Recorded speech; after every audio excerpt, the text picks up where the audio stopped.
The ability to step into the shoes of her readers that empowers her to accomplish and inspire this. One of the most useful aspects of this book is how thoughtful she is about bringing about change effectively in a way that aligns with our brains. For example, consider that most change initiatives have many complex components, launched at the same time as the organization is undertaking its day-to-day tasks. Melina instead recommends that change efforts start with decreasing the pressure on a team to deliver various projects and increasing the bandwidth available for change. Moreover, Melina endorses pursuing changes one at a time, rather than having a variety of changes launched at once, so the team can focus on getting the change right rather than doing it fast. Likewise, Melina's approach is to change lives in a world of humans rather than mice looking for cheese.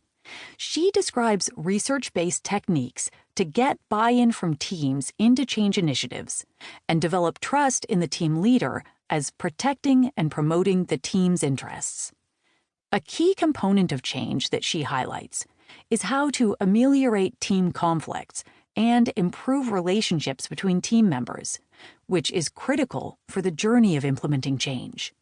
A point I found useful, and I think you will too, is how to make change into something fun rather than a drag. And if you're in a hurry to implement a change effort tomorrow, you can skip to the "It's not about the cookie" chapter and then listen to the rest of the book. In short, Melina is truly thoughtful about change and everything else. You'll learn a lot from this book about how to make change happen in a way that works with who we are and how our brains function, rather than idealized, but false, stories about how we should work and think. If you want to help your team thrive in our increasingly disrupted world, dive right in. Dr. Gleb Tsipursky, behavioral scientist, CEO of Disaster Avoidance Experts, and author of bestseller Never Go With Your Gut: How Pioneering Leaders Make the Best Decisions and Avoid Business Disasters. Career Press, 2019. Part 1. Big Plans and Micro Moments. Chapter 1. Culture, Change, and the Brain. Change is necessary. As Will Rogers points out, even if you're on the right track, you'll get run over if you just sit there. But change is also hard. Do you agree? Most people do. After all, we've been taught this for essentially our entire lives. You can't teach an old dog new tricks, right?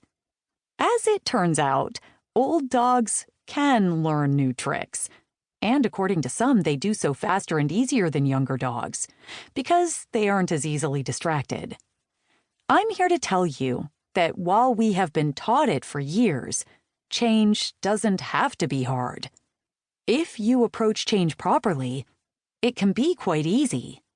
People naturally and happily embrace change all the time, but we tend to ignore its signs. I'm guessing you can barely remember a time before having your smartphone with you everywhere you go.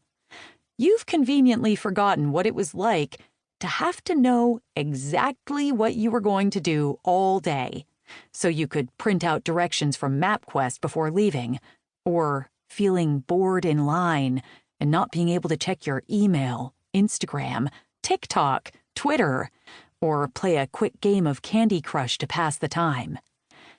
The iPhone changed everything, but it wasn't the first smartphone. That was created by IBM in 1992, a full 15 years before Steve Jobs made his infamous announcement at Macworld. There was some traction for smartphones in those 15 years. Perhaps you had a Palm Pilot or BlackBerry, now collecting dust in the attic. But the speed of change was nothing like the iPhone. And before it came around, many people stubbornly rebelled against a seemingly difficult or unnecessary change. I'm writing this a few weeks after the 15th.